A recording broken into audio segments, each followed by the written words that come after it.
กุ้งเสร็จแล้วจ้าแช่โซดาเป็นที่เรียบร้อยโซดากับเกลือนะคะใส่กระเทียมไปจ้าใส่พริก100 เม็ดใส่น้ำตาลเข้าไปค่ะใส่ชูรสเข้าไปค่ะใส่ปลาร้าตามใจชอบนะจ๊ะใส่น้ำปลาค่ะ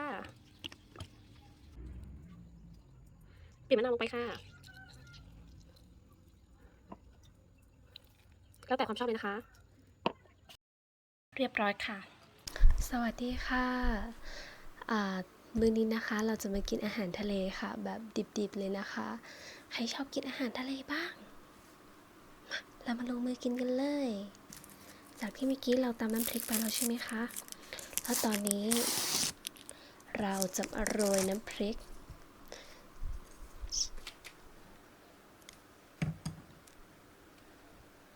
นี่น้ำพริกของเราที่ทำไปเมื่อเช้านี้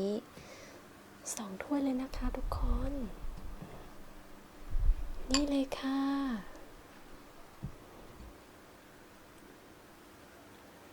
เราจะโรยกันตอนนี้ละ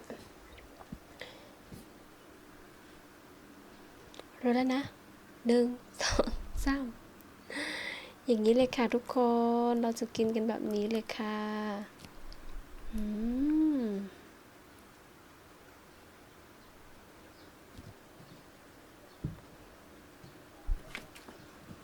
เป็นยังไงบ้างคะทุกคนดูหน้าตาอันนี้เราจะเอาไว้ตรงนี้นะคะเพราะว่าเราชอบกินเผ็ดเราจะกินไปด้วยเราจะแบบอันนี้ด้วยเสียงได้ยินชัดเจนกันเนาะอันนี้นะคะคือ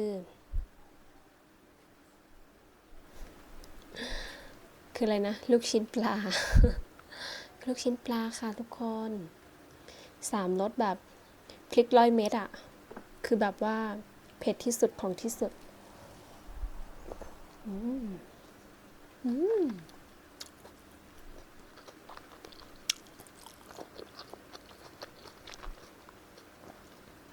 อร่อยสุดๆมาเลยค่ะทุกคน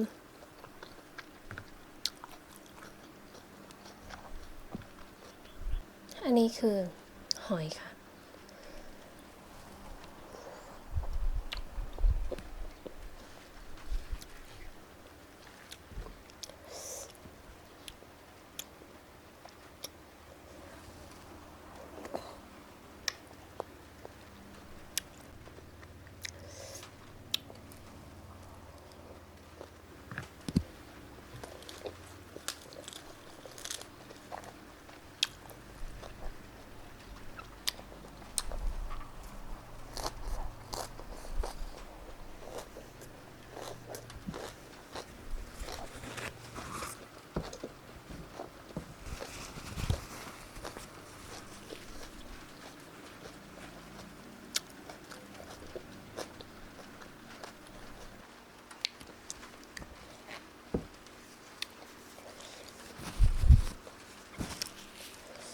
ทุกคนคือว่าตอนนี้ฝนตกนะได้ยินเสียงฝนกันไหม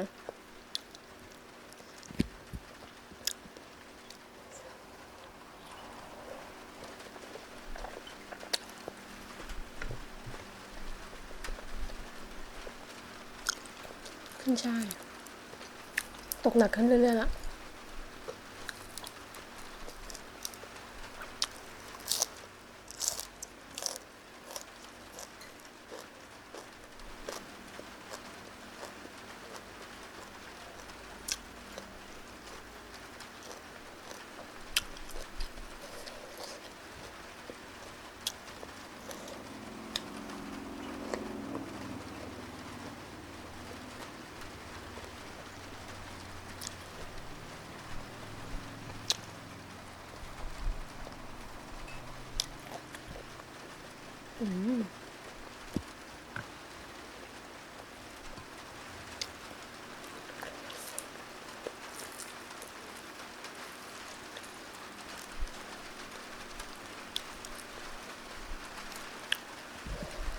อร่อยอย่างหาที่สุดไม่ได้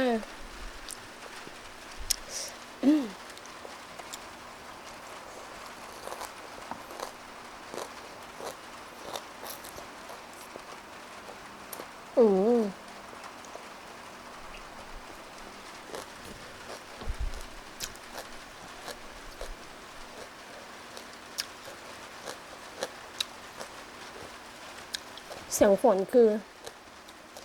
แข่งกันดัง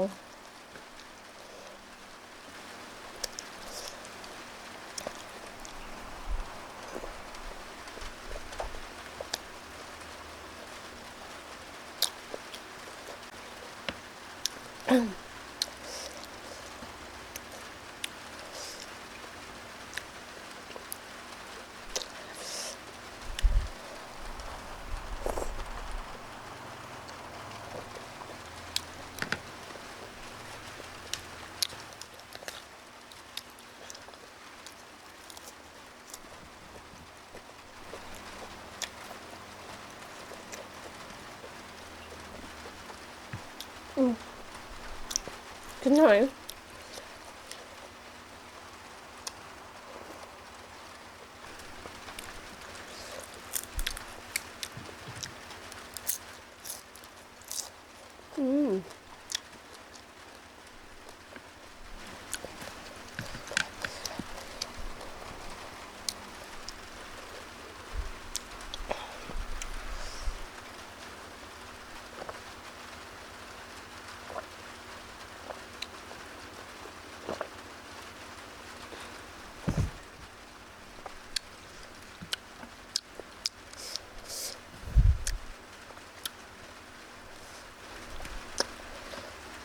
คือจริงๆเมื่อก่อนนะจำได้ว่ากินกุ้งแช่น้ำปลาไม่ได้เลยกินแล้วมันเลี่ยน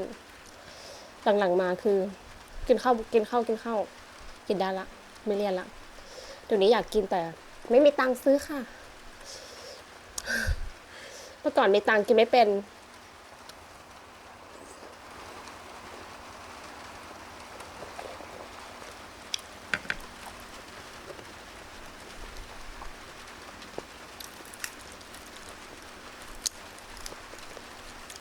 เพราะยุทธเศรษฐกิจเดี๋ยวนี้คือหาตังค์ยากมากเนาะ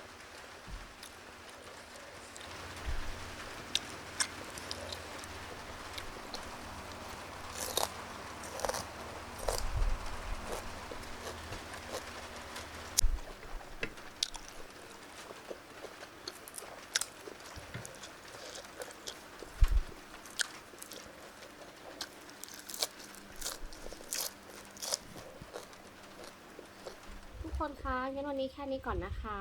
ขอบพระคุณมากนะคะที่ติดตามชมกันค่ะแล้วก็สุดท้ายนี้อย่าลืมกดไลค์กดแชร์กดติดตามให้ด้วยนะคะขอบพระคุณมากค่ะขอบคุณค่ะ